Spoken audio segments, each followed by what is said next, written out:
What's going on, y'all? Welcome to the best boxing show. Josh Taylor versus Jack Catterall. I watched this fight yesterday. I almost forgot I had ESPN Plus, so I went on Twitter and I was reminded that I had ESPN Plus, so I caught it at the right time. Just before the fight was about to start, the announcer was introducing the fighters and all that, so I was getting ready to watch Josh Taylor versus Jack Catterall. So I started watching the fight.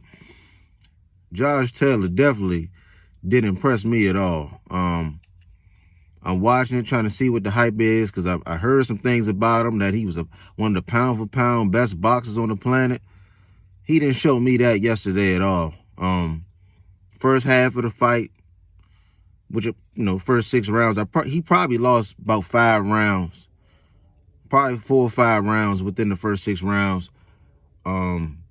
Jack Catterall is, stepping back, catching him with a straight left hand, jabbing him, really just outclassing him. Second half of the fight, Taylor, he's putting a little more pressure on, still not throwing that many punches, but, putting the pressure on. Catterall kind of took his foot off the gas pedal, not throwing as much as he was doing in the first half of the fight. But the fight ends, and it goes to decision. Josh Taylor wins by split. Now, I know a lot of you out there feel that Josh Taylor lost this fight.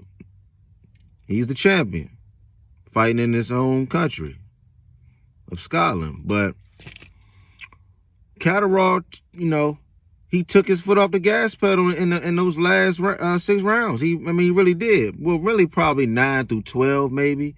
He took his foot off the gas pedal.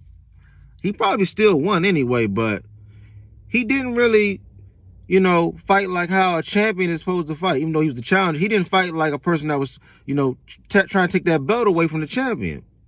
You know what I'm saying? You fighting a guy in his own country, you got to keep your foot on that gas pedal. You can't take it off. He probably still won, but he really put that on. He should really go back and watch the tape and see that if he would have just pressed that gas pedal a little bit more, he would have hands down won that fight. It wouldn't even really been too much discrepancy. You know what I'm saying? But a lot of y'all out there saying that Josh Taylor got the victory unfairly. You know what I'm saying? The judge just gave it to him. It probably could have been a draw. I don't know. Your boy Catterall definitely was bull jabbing late. You know what I'm saying? That can happen in boxing. It's the same thing with Oscar De La Hoya and Tito Trinidad. De La Hoya started off early, doing his thing, late. Just took his foot off that gas pedal. And when you do that, them scorecards can get real janky. But Josh Taylor definitely didn't impress me at all. I was watching the fight with my brother, and I was like, man, this dude ain't nothing special. I don't see how any fighter would be scared to fight him. If I'm one of them fighters at 130, 135, shoot, I'd be licking my chops to go up to 140 to fight him. Take all them belts. So, I don't know. A lot of y'all saying it was a straight robbery. I don't know about that.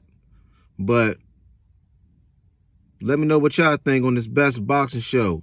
Holla at me.